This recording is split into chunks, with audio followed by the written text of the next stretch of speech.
Halo, assalamualaikum teman-teman. Jumpa lagi dengan saya Ilham Baris. Selamat datang di channel Purnomo The Series. Gimana kabar kalian? Semoga selalu sehat dan baik-baik saja ya.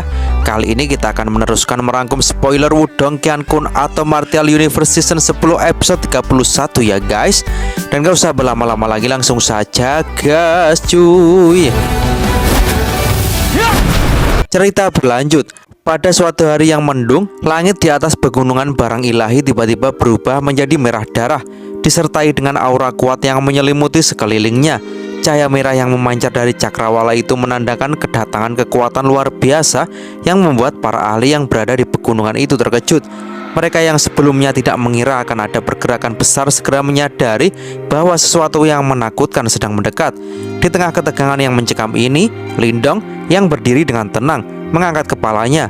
Matanya menatap langit yang dipenuhi dengan cahaya berdarah itu. Di belakangnya, Xiaoyan juga merasakan ancaman yang mendekat. Matanya menyala dengan kilatan tajam. Seperti harimau yang siap menerkam, tubuhnya memancarkan aura ganas yang membuat siapa saja yang melihatnya merasa tertekan. Pasukan pemakan harimau yang mengikutinya juga menunjukkan kewaspadaan tinggi, bersiap menghadapi apa yang akan datang. Tidak lama setelah itu, sekelompok tentara merah darah yang sangat besar muncul di langit. Mereka bergerak seperti gelombang yang menutupi cakrawala dengan dua sosok yang berjalan di depan pasukan mereka. Mereka adalah dua komandan dari Balai Naga Darah yang pernah bertarung melawan Lindong sebulan yang lalu. Keberadaan mereka membawa aura menakutkan yang semakin menambah ketegangan di udara. Namun, itu bukanlah ancaman utama yang akan mereka hadapi. Di tengah pasukan tersebut, terdapat 4 ular sanca merah darah yang besar yang saling terjerat satu sama lain. Mereka membawa sebuah tahta merah darah yang tampaknya sangat berat. Di atas tahta itu duduk seorang sosok yang aura kekuatannya begitu besar menekan langit di sekitarnya. Dia adalah salah satu dari 3 komandan iblis hebat, komandan iblis naga langit yang berasal dari wilayah perang binatang. Dengan kekuatan yang dimilikinya, bahkan para ahli di ranah yang lebih rendah merasa inferior. Komandan iblis naga langit yang duduk dengan angkuh di tahtanya memandang ke bawah dengan senyum main-main di wajahnya sambil berkata dengan nada yang mengejek, "Kita bertemu lagi." Namun, meski mengetahui betapa kuatnya musuh yang kini berada di depannya, Lindong hanya tersenyum dan dengan tenang menjawab, "Ini bukan kebetulan." Komandan iblis naga langit kini jauh lebih kuat daripada bulan lalu. Kekuatan Yuan yang besar dan perkasa mengelilingi tubuhnya, dipenuhi oleh ki hidup dan mati yang bercampur sempurna, menciptakan siklus kelahiran dan kehancuran yang sangat sulit untuk dihadapi. Melihat kondisi ini, komandan iblis naga langit tidak bisa menahan diri untuk tidak mengejek Lindong. "Apa kamu menyesali keputusanmu untuk bertindak begitu arogan saat itu?" Lagi dan lagi, Lindong tetap tenang sambil menjawab, "Bahkan jika kita kembali ke masa lalu, kata-kata yang saya katakan tidak akan berubah." Komandan iblis naga langit merasa marah dan jubah merah yang melambai di belakangnya tampak seperti sepasang sayap yang diliputi kebencian dan hasrat membunuh. Dengan amarah yang terpendam, dia mengancam, "Kamu benar-benar berani bertindak keras bahkan pada saat ini?" Pasukan pemakan harimau yang berdiri di belakang Lindong siap untuk bertarung. Mata mereka memancarkan keganasan yang tak terbendung seperti harimau ganas yang siap menyerang. Xiaoyan dengan nada dingin menantang, "Komandan iblis naga langit, aku khawatir gigimu tidak cukup keras untuk memecahkan gunung petir dalamku." Komandan iblis naga langit yang mendengar tantangan itu merasakan gelombang marah yang semakin menguat di dalam dirinya. Matanya terfokus tajam pada mereka. Tanpa banyak kata, dia melangkah maju dan dengan cepat bola cahaya merah darah berkumpul di tangannya. Energi hitam dan putih berputar di dalam bola itu, melepaskan kekuatan yang sangat dahsyat. Dengan kekuatan yang mengerikan ini, dia berniat untuk menghabisi mereka. Namun, saat bola cahaya merah darah yang begitu besar meluncur menuju gunung tempat gunung petir dalam berdiri, bayangan hitam tiba-tiba melesat keluar dari gunung itu dan menabrak bola cahaya dengan kekuatan luar biasa. Suara ledakan keras mengguncang udara dan seluruh pegunungan bergetar hebat. Ternyata, serangan mematikan dari komandan iblis naga langit itu berhasil diblokir oleh sebuah sosok yang tidak terlihat sebelumnya. Sosok hitam itu perlahan mendarat di samping Lindong. Itu adalah mayat langit pelahap, boneka kuat yang kini menjadi pelindungnya. Lindong menatap komandan iblis naga langit dengan tenang dan berkata, "Komandan iblis naga langit, saya katakan sebelumnya bahwa Anda harus siap untuk membayar harga yang mengerikan jika Anda ingin menelan gunung petir dalamku."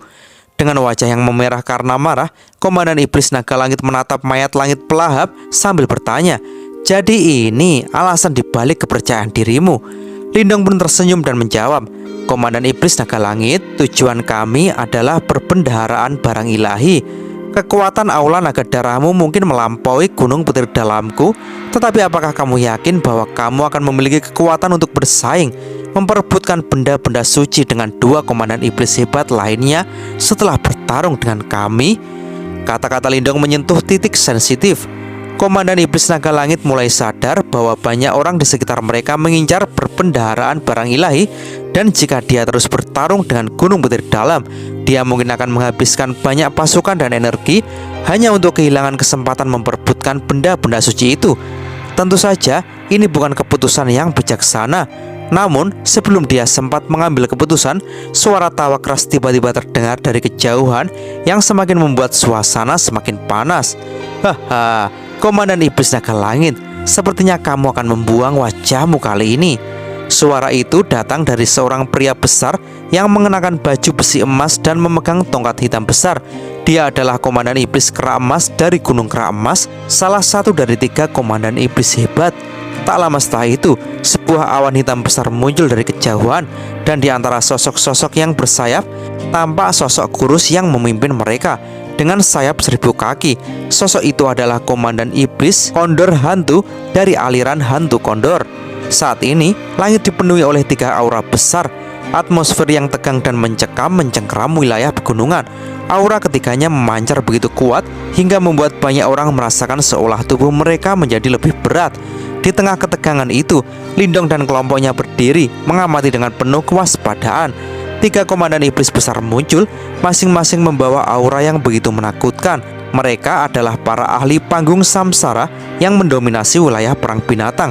Saat mereka berdiri megah di atas langit, mata orang-orang yang hadir tertuju pada mereka. Ketakutan mulai melintas di wajah mereka. Mereka bukan sekedar pejuang biasa, melainkan penguasa teratas yang tidak dapat dipandang remeh. Lindong menatap ketiga aura tersebut dengan serius. Meskipun dirinya berada dalam posisi yang lebih baik dibandingkan dulu ketika menghadapi 3 kepala raksasa dari gerbang Yuan, dia tetap tidak bisa mengabaikan kekuatan yang ada di hadapannya. Barisan Yimo dari aula api ilahi mungkin lebih kuat, tapi Lindong tahu bahwa jika terjadi pertempuran sekarang, dia akan menghadapi ancaman yang serius. Dulu, dia hanya bisa mengandalkan kelompoknya dan sedikit trik untuk menanggulangi Jenderal Yimo yang setara dengan ahli panggung Rana Samsara. Namun seiring waktu, Lindong berkembang dan kini dia memiliki cukup kekuatan untuk menghadapi para ahli tingkat ini. Meski begitu, ia tetap waspada dan siap menghadapi situasi dengan hati-hati.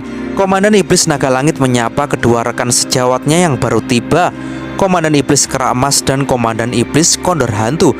Sementara itu di bawahnya, pasukan dari berbagai faksi besar mulai berkumpul, masing-masing mencari posisi yang menguntungkan untuk menyaksikan apa yang akan terjadi selanjutnya. Komandan Iblis Kera Emas tersenyum menyindir, menyebutkan bahwa Balai Naga Darah tidak ingin ketinggalan dari keuntungan yang mungkin didapat dari acara besar yang hanya terjadi 3 tahun sekali. Ada kecanggungan yang sangat terasa ketika dia mengomentari peran Komandan Iblis Naga Langit dalam Gunung Petir yang sepertinya berada dalam posisi yang sulit. Namun, Komandan Iblis Kondor Hantu menambah keruh suasana dengan tawa kecilnya, menyebutkan bahwa dulu Gunung Petir Dalam adalah faksi bawahan dari Komandan Naga Langit. Pernyataan itu membuat suasana semakin panas dan Komandan Iblis Naga Langit tampak tak bisa menahan amarahnya. Namun, dia segera menenangkan dirinya, mengingat bahwa lawan yang dihadapinya kini bukanlah lawan sembarangan. Lindong dan mayat pelahap langit yang berdiri di sampingnya adalah ancaman yang cukup besar. Dengan kekuatan ini, Naga Langit tidak bisa begitu saja bertindak gegabah. Lindong dengan wajah tenang dan penuh pengendalian diri menjawab dengan senyum dingin, menantang Komandan Iblis Naga Langit. Kalimatnya yang sederhana, "Jika Komandan Iblis Naga Langit tertarik, Gunung Petir Dalamku akan bertarung denganmu sampai akhir." Tantangan ini jelas membuat suasana semakin tegang, karena terkadang sebuah kata-kata yang tenang dan tidak terburu-buru justru bisa memicu amarah lebih besar dari lawan. Komandan Iblis Naga Langit yang sepertinya menahan amarah menatap Lindong dengan mata penuh kebencian. Namun, dia tahu bahwa menyerang langsung bukan pilihan yang bijak. Lindong tidak hanya berani menantangnya dengan kata-kata, tetapi juga memiliki kekuatan yang membuatnya harus berpikir dua kali. Dan meskipun komandan iblis kondor hantu dan kera emas terlihat menikmati pertarungan kata-kata ini, mereka tahu bahwa kondisi di lapangan sangat bisa berubah dengan cepat. Sebelum ketegangan itu berkembang lebih jauh, komandan setan kera emas mencoba untuk mengalihkan perhatian dengan berbicara tentang perbendaharaan barang ilahi kuno yang sedang menunggu untuk dibuka. Semua mata kini tertuju pada gunung yang terletak di bagian dalam pegunungan itu, tempat di mana para ahli dan faksi kuat akan berhadapan untuk mendapatkan harta karun yang terkubur di sana. Semua orang tahu bahwa benda-benda suci dan ilahi yang terkubur di dalamnya sangat bernilai, dan hanya yang terkuat yang akan mendapatkan manfaat dari harta karun ini. Lindong merasakan getaran yang perlahan mulai menggetarkan tanah di bawahnya. Perasaan ini bukanlah hal yang biasa, ada sesuatu yang besar sedang terjadi. Saat ia menatap bagian terdalam dari gunung, matanya menyipit. Sesuatu telah berubah dan perbendaharaan barang ilahi kuno akhirnya siap untuk dibuka. Perasaan ketegangan semakin meluas. Begitu gempa kecil mengguncang tanah, cahaya keemasan mulai muncul dari dalam gunung. Itu adalah tanda bahwa perbendaharaan itu mulai terbuka. Tanah bergetar hebat dan seluruh kawasan mulai bergejolak. Cahaya yang bersinar semakin kuat dan terang membuat orang-orang yang hadir merasa bahwa mereka tidak dapat mengabaikan peristiwa ini. Mereka semua berdiri terdiam, mata tertuju pada cahaya yang semakin besar. Saat perlahan sebuah aula kuno muncul dari dalam tanah. Lalu seruan keras terdengar di seluruh kawasan. Perbendaharaan barang ilahi akhirnya muncul, sehingga semua orang terkejut, takjub oleh kekuatan yang begitu besar yang memancar dari dalam gunung. Aula kuno itu mulai berdiri dengan megah, menghancurkan tanah dan menciptakan celah-celah besar di sekitarnya. Lindong merasakan intensitas getaran yang semakin menguat. Perbendaharaan yang telah lama terkubur kini akhirnya keluar ke permukaan. Semua orang mulai mendekat, siap untuk memperebutkan harta yang ada di dalamnya. Di momen ini, di dalam pegunungan barang ilahi yang megah, suasana gemuruh memenuhi udara, menyuarakan getaran yang hebat. Semua mata tertuju pada cahaya keemasan yang menyembur keluar dari dalam pegunungan. Dengan setiap detik yang berlalu, cahaya itu semakin terang dan akhirnya sebuah istana kuno muncul di tengah-tengah kilauan yang mencengangkan. Istana itu tampak sangat kuno, memancarkan aura yang sangat kuat, yang seolah-olah berasal dari zaman kuno, penuh dengan kekuatan misterius yang tak terungkapkan. Cahaya keemasan itu mengalir keluar dari istana, membentuk aliran yang tampak lembut namun penuh dengan perasaan yang tak bisa dihancurkan. Lindong tampak sedang memandang dengan takjub ke arah istana yang tampaknya muncul dari dalam dunia yang berbeda, sambil bertanya-tanya, apakah itu sebuah objek ilahi, istana ilahi misterius? Cahaya keemasan yang berpendar membuatnya merasa ada sesuatu yang lebih besar dari dirinya yang tengah berlangsung. Pikirannya terperangkap dalam hiruk-pikuk yang datang bersama penemuan itu. Di sekitar Lindong ada banyak pasang mata lain yang penuh dengan rasa serakah dan keinginan. Semua orang yang hadir sepertinya memiliki tujuan yang sama, mendapatkan harta karun yang tersembunyi di dalam istana kuno ini. Ada aura persaingan yang sangat jelas di udara, seiring dengan semakin meningkatnya kegelisahan di antara para ahli yang sudah lama menunggu kesempatan ini. Diikuti dengan keributan dari segala penjuru gunung, tiba-tiba saja terdengar suara yang menggema. Perbendaharaan barang ilahi akhirnya muncul. Seketika, semua orang pun mulai bergerak cepat menuju istana kuno yang baru saja muncul. Dengan penuh semangat dan harapan untuk mendapatkan harta karun yang mereka impikan. Bahkan, beberapa kekuatan besar seperti Aula Naga Darah, Gunung Kera Emas, dan aliran burung hantu kondor mulai menggerakkan pasukan mereka menuju tujuan yang sama. Tidak ada yang ingin ketinggalan kesempatan ini. Lindong mengamati sekelilingnya dengan hati-hati. Ia menyadari bahwa meskipun banyak orang yang menginginkan harta karun ini, bukan semua orang bisa memasuki perbendaharaan barang ilahi. Menurut penjelasan Xiaoyan, seorang teman yang setia, benda-benda suci hanya dapat terlepas dari istana tersebut dengan menggunakan energi tablet ilahi kuno. Namun, benda-benda ini tidak begitu mudah untuk direbut. Setiap orang yang mencoba merebut harta karun tersebut harus berhati-hati karena hanya sedikit yang berhasil dan bahkan lebih sedikit yang bisa menghindari kematian akibat pertempuran sengit yang terjadi. Sontak, Lindong merasa terkejut mendengar bahwa sebelumnya ada beberapa kelompok yang mencoba untuk membuka perbendaharaan barang ilahi dengan kekuatan bersama. Namun, semua usaha tersebut gagal dan banyak di antara mereka yang tewas. Bahkan, 3 komandan iblis yang sangat kuat tidak mampu menembus kekuatan perlindungan istana ini. Itu membuat Lindong semakin tertarik dan penasaran tentang apa yang tersembunyi di dalamnya. Bagaimanapun juga, benda ilahi seperti ini tidak bisa jatuh ke tangan orang yang salah. Tiba-tiba, cahaya keemasan yang membungkus istana kuno semakin intens. Istana itu perlahan-lahan menyatu dengan tanah, stabil dan kokoh. Kemudian, cahaya keemasan yang menyelubungi istana meledak, memancarkan lingkaran cahaya yang sangat terang dan besar. Kelompok cahaya itu berputar dengan cepat, menghasilkan gelombang riak yang kuat. Setiap sinar cahaya yang melesat keluar dari lingkaran membawa potensi untuk berubah menjadi benda-benda ilahi yang sangat berharga. Mata Lindong terfokus pada lingkaran cahaya yang besar itu. Ia tahu bahwa inilah saat yang dinanti-nanti.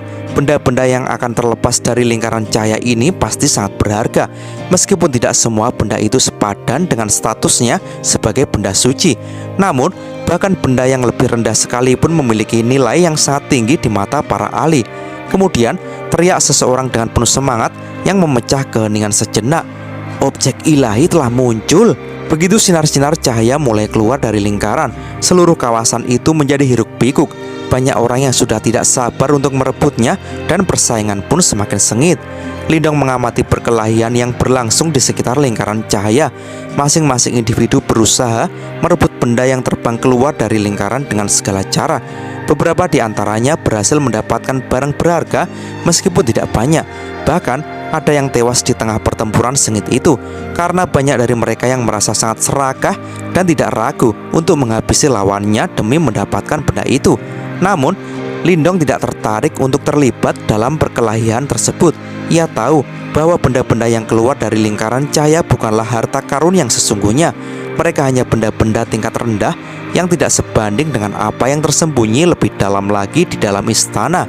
Lindong pun mulai menyipit dan menatap tajam ke arah lingkaran cahaya sambil bergumam, yang sebenarnya masih ada di dalam. Ia tahu bahwa harta karun yang paling berharga ada di dalam istana itu sendiri, dan hanya mereka yang cukup beruntung yang bisa mendapatkannya. Sementara itu, kekacauan terus berlangsung. Banyak orang berusaha merebut apapun yang bisa mereka ambil.